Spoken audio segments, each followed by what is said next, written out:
আমার সঙ্গী আমাদের সব টাকা জুয়ায় উড়িয়ে দিয়েছে, তাই আমি তার প্রিয় বন্ধুর বিয়ের ট্রিপটা বাতিল করে দিয়েছি। আমার বয়স ৩০ আর আমাদের ৫ মাসের একটা বাচ্চা আছে। গর্ভাবস্থায় আমি জানতে পারি যে আমার সঙ্গীর গোপনে জুয়ার নেশা ছিল এবং তার ৫,০০০ পাউন্ড ঋণ ছিল। মাসের পর মাস সে আমাকে মিথ্যে বলেছে, আর যখন আমি খুঁটিয়ে দেখতে শুরু করলাম, তখন সে খুব অল্প অল্প করে কিছু সত্যি কথা বলতে শুরু করলো। বাচ্চার কথা ভেবে আমি একসাথে থেকে গেলাম, কিন্তু বিশ্বাসটা ভেঙে চুরমার হয়ে গিয়েছিল। সে সবকিছু স্বচ্ছ রাখার কথা দিয়েছিল, আর ৮ মাস ধরে আমার মনে হয়েছিল সে ঠিকঠাক চলছে। বাবা হিসেবে সে দারুণ, কিন্তু উচ্চ সুদের ঋণ মেটানোর জন্য আমি তাকে যে ২,০০০ পাউন্ড ধার দিয়েছিলাম তা সে এখনো ফেরত দেয়নি। গত মাসে বন্ধুদের সাথে বাইরে যাওয়ার আগে তার কাছে নগদ টাকা শেষ হয়ে গিয়েছিল।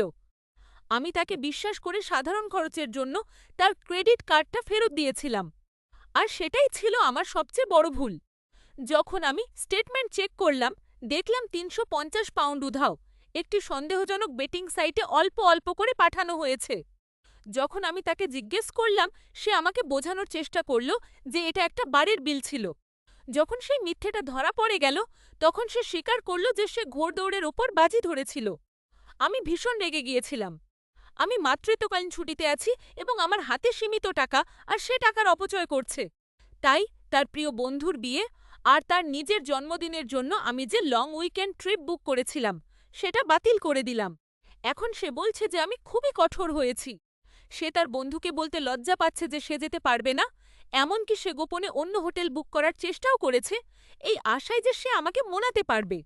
সে একদিকে আমার টাকা ধার করে বসে আছে, মুখে মুখে মিথ্যে বলছে, আর অন্যদিকে সে চাপবিলাসবহুল ছুটিতে যাওয়ার সুযোগ। এখন আমি শুধু নিজের সীমারেখা ঠিক করছি বলে সে আমাকে এমনভাবে দেখাচ্ছে যেন আমি তাকে নিয়ন্ত্রণ করতে চাইছি। আমি কি খুব বেশি প্রতিক্রিয়া দেখাচ্ছি, নাকি এটা তার কাজের সঠিক ফল?